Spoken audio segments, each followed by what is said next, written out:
नमस्कार दोस्तों, एक नई वीडियो के साथ आप लोगों के समक्ष फिर हाजिर हूँ। और आज देर न करते हुए क्वेश्चंस की तरफ बढ़ते हैं। तो BSO यानी ब्रॉड सिस्टम ऑफ ऑर्डरिंग जो क्लासिफिकेशन स्कीम है वो पद्धति कब बनी थी? तो फ्रेंड्स उसका जो आंसर है वो 1967 में ही है।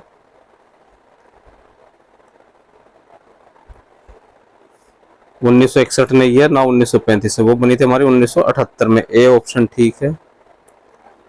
और थोड़ा बहुत फ्रेंड्स मोटिवेशन में विश्वास करते हैं तो मेरी दूसरा यूट्यूब चैनल अभी स्टार्ट किए हैं, शॉर्ट वीडियो डाल रहे हैं ताकि मोटिवेट या आप लोग इंस्पायर हो सके। चैनल का नाम है होप एक्स्ट्रा डोज। तो उसमें भी 2-4 वीडियो को, छोटी छोटी वीडियो आधा मिनट की, उस तरह की वीडियो को सुनिए, हो सकता है वो आपकी लाइफ में कुछ चेंज कर दें। तो अब बढ़ते हैं क्वेश्चन नंबर 52 की ओर। राइडर्स इंटरनेशनल क्लासिफिकेशन पद्धति कब बनी थी? 1935 इसका आंसर नहीं है, 1978 नहीं है, यह 1961 है। और इम्पोर्टेंट क्वेश्चन है ये सब, मैचिंग के उसमें बहुत आते हैं। और इस तरह के क्वेश्चंस मैचिंग के देखने हो तो एक मेरी यूट्यूब पे वीडियो है, यही live atom bomb of library science के नाम से। उस वीडियो में से ऐसा कोई क्वेश्चन नहीं जिसमें से 5 से 10 15 तक क्वेश्चन पहुंच सकते हैं। तो वो एक सिंगल वीडियो उसको जरूर देखें। स्टैनली जेस्ट ऑथर मार्क पद्धति का प्रयोग किसके लिए किया जाता है? तो विषय निर्धारण हेतु नहीं किया जाता, ना ही क्लास निर्धारण हेतु, लेखक निर्धारण हेतु भी नहीं किया जाता है। इस पद्धति का विकास किया जाता है बुक नंबर हेतु। इसके लिए प्रयोग किया जाता है बुक नंबर के हेतु। बी ऑप्शन ठीक है। 20 नंबर क्या होता है? तो 20 नंबर हमारा होता है पुस्तक संख्या प्राप्ति की विधि। ठीक है दोस्तों, ए ऑप्शन ठीक है। तकनीकी इसका आंसर नहीं है, समय पर पता करना नहीं है। डी ऑप्शन तो हो ही नहीं सकता क्योंकि आंसर ए ऑलरेडी दिया गया है। अगला क्वेश्चन है, ब्रिटिश म्यूजियम कोड का निर्माण कब किया गया था? तो ब्रिटिश म्यूजियम कोड का निर्माण 1876 नहीं है, DDC है। 1881 नहीं है, 1841 सी ऑप्शन ठीक है। सूची को नेत्रों की संज्ञा किसने दी थी? कौन थे वो? तो वो थे एंथोनी पेन जी। रंगनाथन नहीं थे, चार्ल्स ए मिकटन नहीं थे, और ना ही थे मेलविल डीवी। अगला क्वेश्चन है, डाइज टका कोड 1886 कहाँ बना है?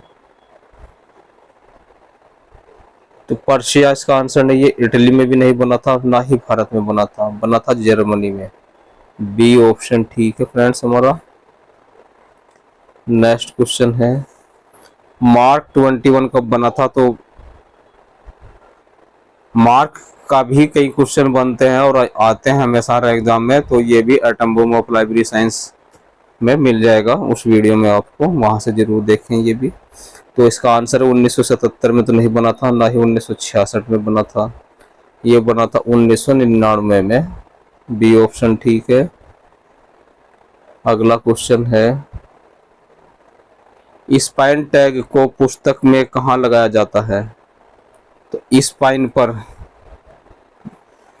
लगाया जाता है 1.25 सेंटीमीटर छोड़ के नीचे से, क्योंकि इसलिए ऊपर लगाया जाता है कि किताबें नीचे से कॉर्नर से फटती हैं, ताकि स्पाइन लेवल ना फटे। तो इसलिए 1.25 सेंटीमीटर छोड़ देते हैं। स्पाइन पर तो लगता है लेकिन 2.25 सेंटीमीटर नहीं है, 1 सेंटीमीटर और 2 सेंटीमीटर इसका आंसर नहीं है।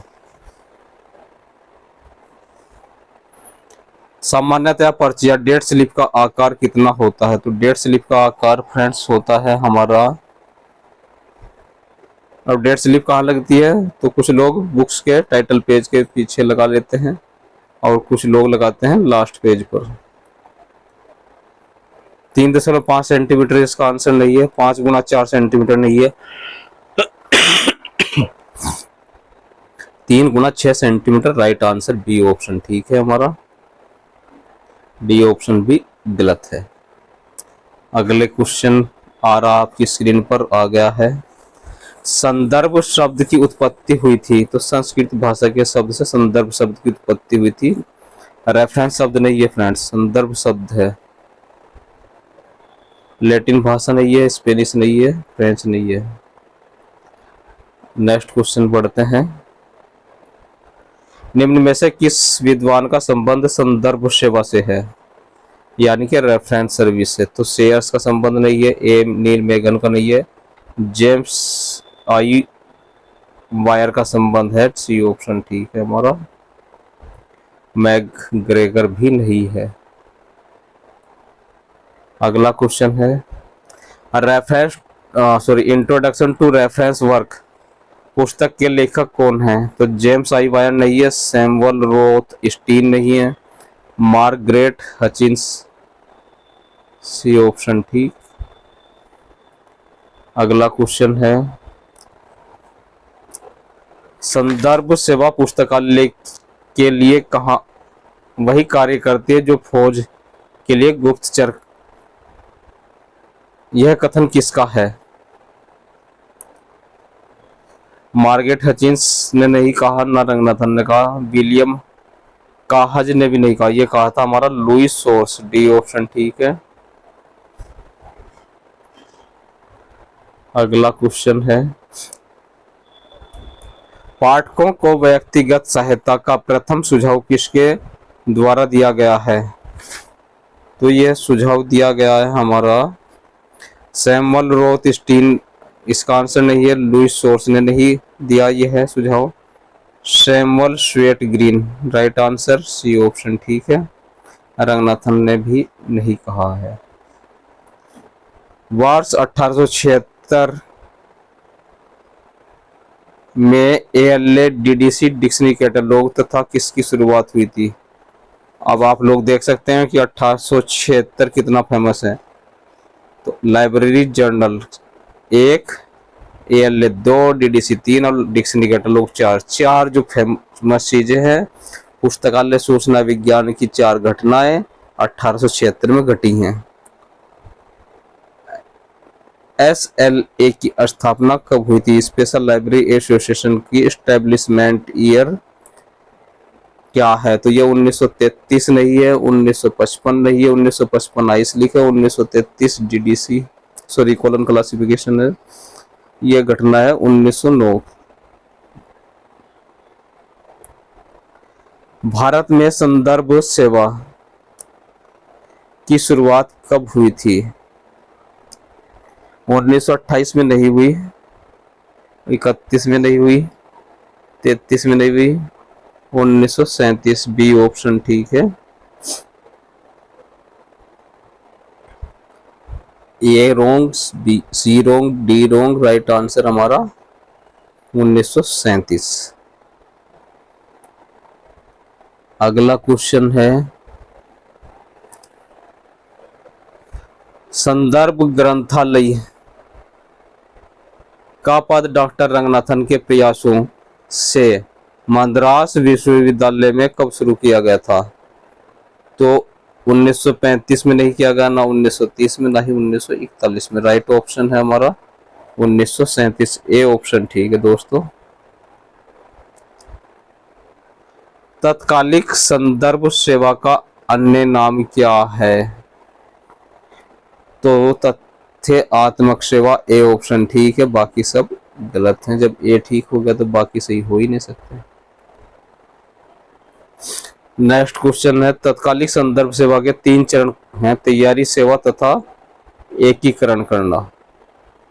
प्रस्तुतिकरण इसका आंसर नहीं है, समायोजन नहीं है, ना ही इसका आंसर है मिलान करना। तो तत्कालिक संदर्भ सेवा के 3 चरण हैं, तैयारी सेवा तथा एकीकरण। प्रणब मुखर्जी की जन्म तिथि पता कौन से संदर्भ सेवा से मिलेगा? प्रणब मुखर्जी की जन्म तिथि बताना कौन सी संदर्भ सेवा है? तो यह है आंकड़ों से संबंधित नहीं है, डी ऑप्शन नहीं है, सामान्य जानकारी भी नहीं है, यह प्रस्तुत संदर्भ सेवा, ए ऑप्शन ठीक है।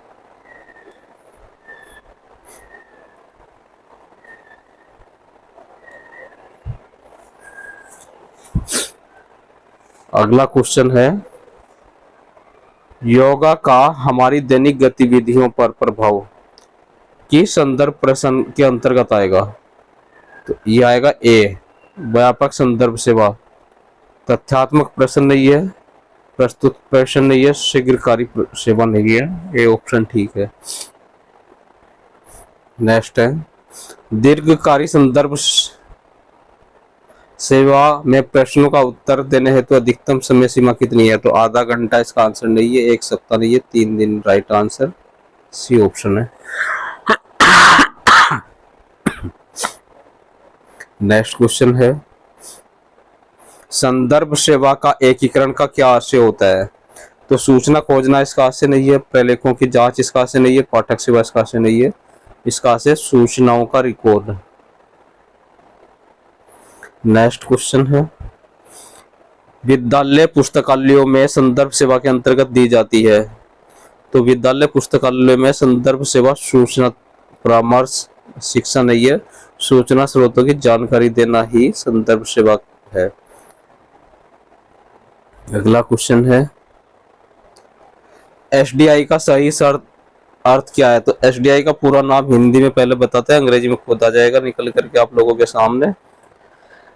चयनित सूचना प्रसार सेवा कहते हैं हिंदी में एसडीआई को, और चयनित सेलेक्टिव सूचना इंफॉर्मेशन बन गया शब्द। तो इसका राइट आंसर है selective dissemination of information, D option ठीक है। अगला क्वेश्चन है, आईएनबी क्या है? या आईएनबी का पहले तो पूरा नाम आपको पता होना चाहिए। आईएनबी का पूरा नाम है हमारा इंडियन नेशनल बिब्लियोग्राफी। और बिब्लियोग्राफी कैसी सेवा होती है? तो प्राथमिक सेवा नहीं होती है, तृतीयक सेवा भी नहीं होती है, वो होती है द्वितीयक सेवा या द्वितीयक स्रोत, secondary source of the information, I&B, D option गलत। नेक्स्ट क्वेश्चन है, जॉर्डन के प्रधानमंत्री का नाम ढूंढने के लिए किस स्रोत का प्रयोग करेंगे? तो वर्ल्ड ऑफ लर्निंग नहीं करेंगे, स्टेट्समैन ईयर नहीं करेंगे, इंडिया एयर रेफरेंस एनुअल भी नहीं करेंगे, यह international who is who better source है, C option. Books in print क्या है? तो national bibliography books in print नहीं है, इंटरनेशनल बिब्लियोग्राफी भी नहीं है, ये हमारी ट्रेड बिब्लियोग्राफी व्यापारिक साहित्य सूची है, व्यापारिक सूची है ना। पीरियोडिकल बिब्लियोग्राफी भी यह नहीं है। अगला क्वेश्चन नंबर 81, ब्लेज प्रमुख रूप से क्या है? तो ब्रिटेन का एक नेटवर्क ब्लेज नहीं है, ब्रिटेन का एक प्रमुख डेटाबेस भी नहीं है, ब्रिटेन की एक तकनीकी सेवा भी नहीं है।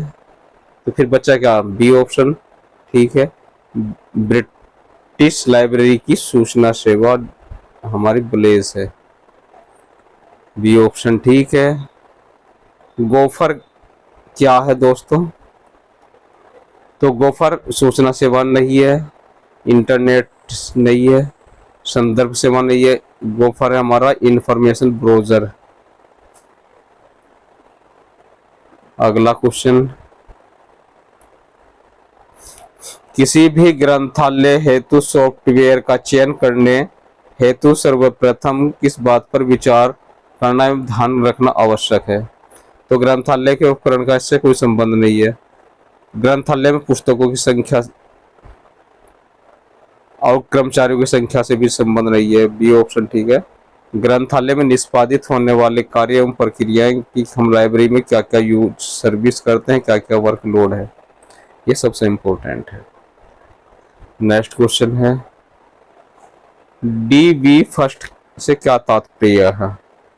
तो डीवी से मतलब है हमारा digital video interactive, digital video interactive इसका आंसर है। डिजिटल वैल्यू इंटरकनेक्शन नहीं है, डिजिटल वेरिफिकेशन या डेटा वेरिफिकेशन इंफॉर्मेशन नहीं है, डी ऑप्शन भी गलत है।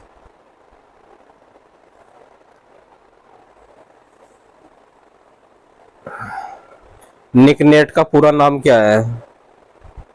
तो निक नेटवर्क नहीं है, निकनेट का पूरा नाम नेशनल इंफॉर्मेशन कंपनी नेटवर्क नहीं है, इंटरनेशनल इंफॉर्मेशन नेटवर्क नहीं है, इसका राइट आंसर है national information centre network, national information centre network. NIC का पूरा नाम आपको पता ही, नेशनल इंफॉर्मेशन सेंटर होता है। An introduction to computer library system नामक ग्रंथ का लेखक कौन है? तो ये न्यूमैन नहीं है, चार्ल्स बेबेज नहीं है, एल ए टेड भी नहीं है, जेपी एकर्ट ने पुस्तक लिखी थी an introduction computer library system.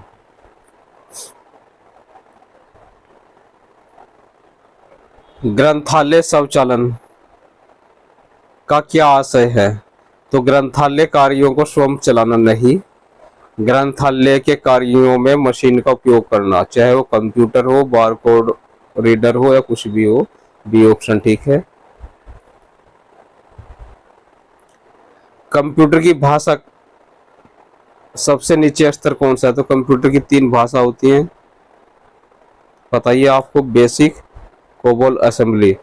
और नीचे का स्तर क्या है? मशीन है, मशीन लैंग्वेज।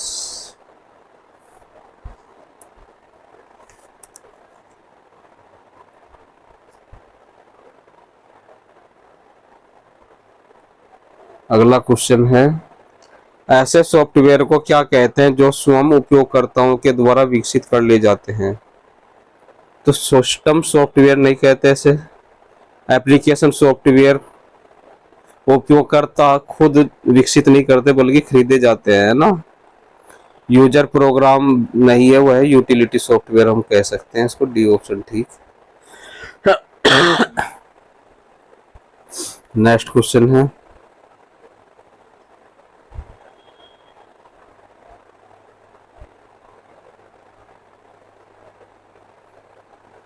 किसी भी पुस्तकालय को कंप्यूटराइज करने के लिए सर्वप्रथम क्या आवश्यक है?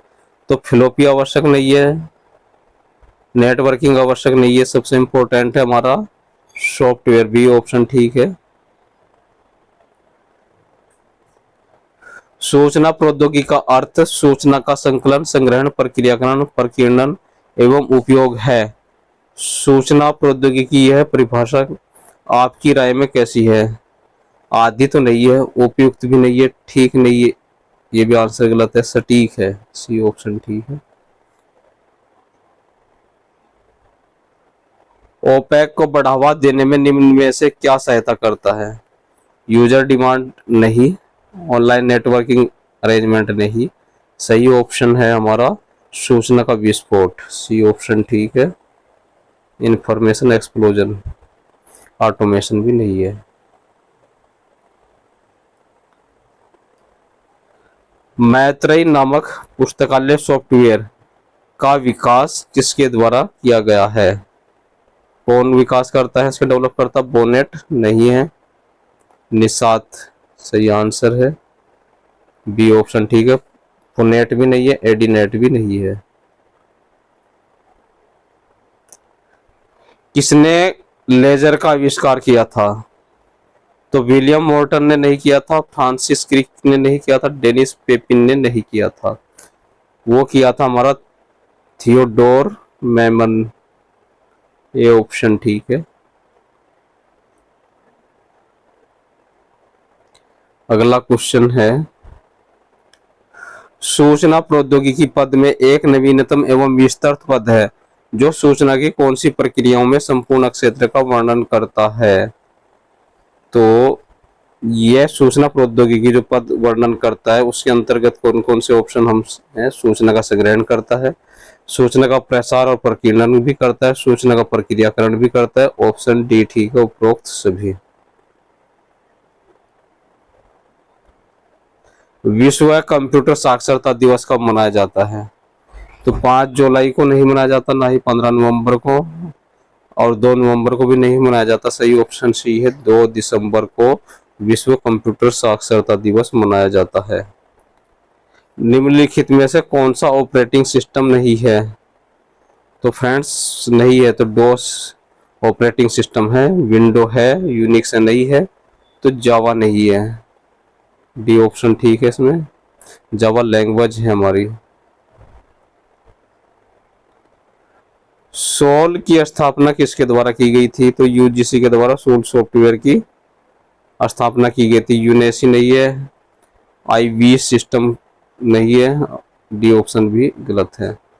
कब की गई थी? सोल सॉफ्टवेयर का पहला वर्जन 2000 में आया था, इनफ्लिपनेट ने बना था। इनफ्लिपनेट किसके अंदर काम करता है? यूजीसी। यानी हाँ, एक चीज और बोलता हूँ, आप यूजीसी गलत लिख देते हैं कुछ बच्चे, सही होते होते बस बहुत ही माइनर मिस्टेक होती है। यूजीसी फुल फॉर्म में यूनिवर्सिटी ग्रांट्स कमीशन होता है, ग्रांट कमीशन नहीं होता। कुछ लोग ग्रांट प्रयोग करते हैं शब्द।